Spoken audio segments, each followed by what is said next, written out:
Corona से लड़ाई के लिए बनी वैश्विक सलाह कमेटी में या सलाहकार कमेटी में नोबेल विजेता अभिजीत बनर्जी शामिल हैं।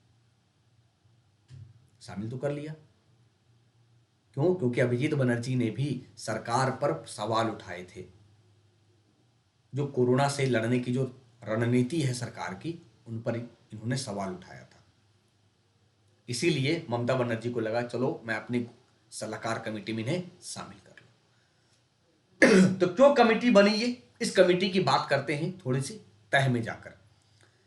पश्चिम बंगाल के मुख्यमंत्री ममता बनर्जी ने राज्य में कोरोना वायरस प्रतिक्रिया नीति के लिए एक वैश्विक सलाहकार समिति बनाने का निर्णय लिया है।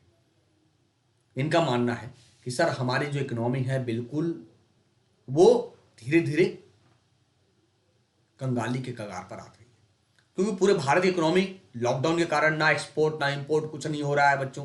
तो क्या होगा?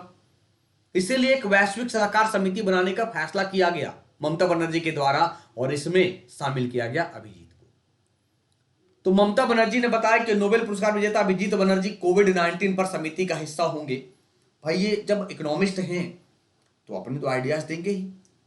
दूसरे अर्थशास्त्री जिनको नोबेल पुरस्कार से सम्मानित किया गया है, याद रखना पहले कौन है? तो पहले अमर्त्य सेन 1998 में। अब ये क्या कही है? इन्होंने कहा है कि हमें भविष्य के लिए रणनीति बनानी होगी। केंद्र सरकार को तो दान में भारी राशि मिलती है, हमें नहीं मिलती। पीएम केयर में कई लोग पैसा दान कर रहे हैं, यहां तक कि अक्षय कुमार की बात करें, सीआरपीएफ की बात करें या हमारे अनअकैडमी टीम की बात करें, सबने पैसा दान किया है। हमें कौन दान करेगा? हम ईर्ष्या नहीं कर रहे हैं, उनका कहना है कि हम ईर्ष्या नहीं कर रहे हैं, लेकिन पैसे की कमी है हमें, पता नहीं कब तक रहना पड़ेगा ऐसे। इसीलिए यह कमेटी काम करेगी कि कैसे कोरोना वायरस से लड़ेंगी बंगाल की सरकार। बंगाल की सरकार, समझ रहे हो ना मैं कहना क्या चाह रहा हूं? राज्य और केंद्र के बीच कई कमेटियां बनी है संबंध को सुधारने के लिए, क्योंकि अक्सर देखा जाता है कि राज्य सरकार और केंद्र सरकार के बीच लड़ाई होता रहता है। जैसे सरकारिया कमेटी बनी थी, जैसे मदन मोहन पुंछी कमेटी बनी थी, समझ रहे हो? तो क्यों ये आरोप लगाई है ममता बनर्जी सरकार ने? उन्होंने कहा कि मुख्यमंत्री ममता बनर्जी ने कहा कोविड-19 के खिलाफ उनकी लड़ाई में उनकी सरकार के साथ सहयोग नहीं करने के लिए भी केंद्र को दोषी ठहराया गया है। क्यों? क्योंकि उनका कहना था कि केंद्र ने मात्र 3000 पीपीई भेजे हैं, जबकि मैंने लाखों पीपीई किट की डिमांड की थी। सर पीपीई किट क्या है? पर्सनल प्रोटेक्टिव इक्विपमेंट किट है। ये किट क्या है बच्चों? ये किट, इस किट के बारे में भी समझेंगे, लेकिन ममता बनर्जी का कहना था कि उन्होंने खुद 2,27,000 पीपीई किट की व्यवस्था कर ली है, जिसमें दस्ताने, मास्क, अन्य उपकरण शामिल हैं जो परीक्षण करने और संक्रमित रोगियों की उपस्थिति के लिए आवश्यक है। आवश्यक है, क्या होगा? तो पर्सनल किट के बारे में समझते हैं, पर्सनल प्रोटेक्टिव इक्विपमेंट के बारे में समझते हैं, व्यक्तिगत सुरक्षा उपकरण के बारे में समझते हैं। ये है क्या? इस किट को देखिए, जिसमें वायरस से बचने के लिए ग्लव्स हैं, बूट हैं, सूट है, मास्क है, गॉगल्स हैं, क्योंकि ये वायरस छूने से नहीं फैलता है। ये वायरस जब तक हमारे बॉडी के अंदर इंजेक्ट नहीं होगा तब तक ये कुछ नहीं होगा। छू लिया, मान लो गलती से छू भी लिया, सैनिटाइजर कर लीजिए। इसलिए कहा जा रहा है सैनिटाइज करिए हमेशा, ताकि वायरस वो बिल्कुल डीएक्टिवेट हो जाए। यानी ये देख रहे हो, ये है पीपीई, पर्सनल प्रोटेक्टिव इक्विपमेंट। हो सकता है आपके आने वाले पेपर में इसका फुल फॉर्म पूछते।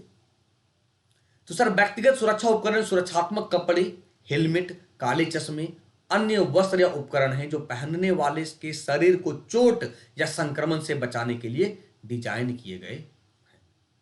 सुरक्षात्मक उपकरणों द्वारा संबोधित खतरों में भौतिक बिजली, गर्मी, रसायन, बायोहजार्ड, एयरबोर्न पार्टिकुलर पदार्थ शामिल हैं, क्योंकि गर्मी से ये पदार्थ, ये जो वेक्टर ये वायरस है, ये कहते हैं ना गर्म पानी पीजिए, चाय पीजिए। तो उम्मीद करते हैं ये जो कमिटी बनी है, क्यों बनी है, ये समझ में आया होगा। थोड़ा सा वेस्ट बंगाल के बारे में जाने। स्थापना 26 जनवरी 1950 को हुआ, कैपिटल कोलकाता। गवर्नर जगदीप धनखड़, मुख्यमंत्री ममता बनर्जी जो all India Trinamool Congress legislative assembly की बात करेंगे, विधानसभा 295 सीट है, हाईकोर्ट कलकत्ता जहां पे अंडमान निकोबार भी शामिल है, और बी राधाकृष्णन चीफ जस्टिस है। ठीक है बच्चों, उम्मीद करते हैं समझ में आया होगा। और मैं आपको बता दूं कि सर 10 अप्रैल से 11 से 12 1 घंटे की जो डीआरडीओ की क्लास शुरू हो चुका है, क्योंकि बच्चों जैसे ही लॉकडाउन खत्म होगा डीआरडीओ का एग्जाम बिल्कुल लाइन अप हो जाएगा, जिसमें आप हिस्ट्री भी पढ़ेंगे, पॉलिटी भी पढ़ेंगे, ज्योग्राफी भी पढ़ेंगे, साइंस एंड टेक पढ़ेंगे, क्योंकि साइंस एंड टेक से ज़्यादा क्वेश्चन आएंगे नहीं प्री में, बिल्कुल साफ साफ शब्दों में लिखा है वो। करंट अफेयर्स भी पढ़ेंगे, स्टैटिक जीके भी पढ़ेंगे, और प्री के साथ मेंस की भी तैयारी। तो कोड यूज करना है आपको बाबा 10, ताकि आपकी तैयारी बिल्कुल हमारे साथ हो सके। कैसे जुड़े सर आपसे? जुड़ने का तरीका, सबसे पहले अनअकैडमी लर्निंग ऐप को डाउनलोड करिए, उसे इंस्टॉल करिए। इंस्टॉल करने के बाद ओपन करेंगे, ओपन करने के बाद मोबाइल नंबर फिट करेंगे, मोबाइल नंबर फिट करने के बाद गेट ओटीपी पे जाएंगे। गेट ओटीपी पे जाने के बाद सर जो मैनेज गोल है, गोल सिलेक्ट करना। तो ये गोल जो है, जो आप अगर तैयारी करते हो डीआरडीओ की, तो ये सीडीएस एफकेट वाले ग्रुप में मिलेगा आपको। एसएससी भी लाइनअप है 2020। तो गेट सब्सक्रिप्शन पे क्लिक करेंगे। क्लिक करने के बाद मंथ की बात करेंगे। सर हमेशा कहते हैं बच्चों से 12 महीने, क्योंकि प्री और मेंस दोनों देखना पड़ेगा, क्योंकि मेंस में 40 क्वेश्चन बिल्कुल आपके साइंस एंड टेक के होंगे। फिर कंटिन्यू करेंगे। कंटिन्यू करने के बाद रेफरल कोड क्या होगा, तो बिल्कुल BA 10 डालना पड़ेगा रेफरल कोड में। हमारा रेफरल कोड यही है, BA 10। अप्लाई करेंगे। अप्लाई करने के बाद जो फी होगा बच्चों, वो 10% रिबेट हो जाएगा। ये एसएससी का फी है। सोचिए ना सर, मात्र 5400 में 1 साल तक एसएससी पढ़ेंगे।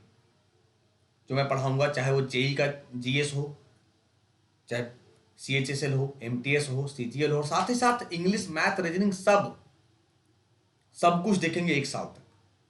तो बिल्कुल प्रोसीड टू पेमेंट करेंगे। प्रोसीड टू पेमेंट करने के बाद क्रेडिट डेबिट कार्ड जैसे ही यूज करना चाहें, जो आपके पास सुविधा हो। EMI भी है, UPI गूगल पे भी है, पेटीएम भी है,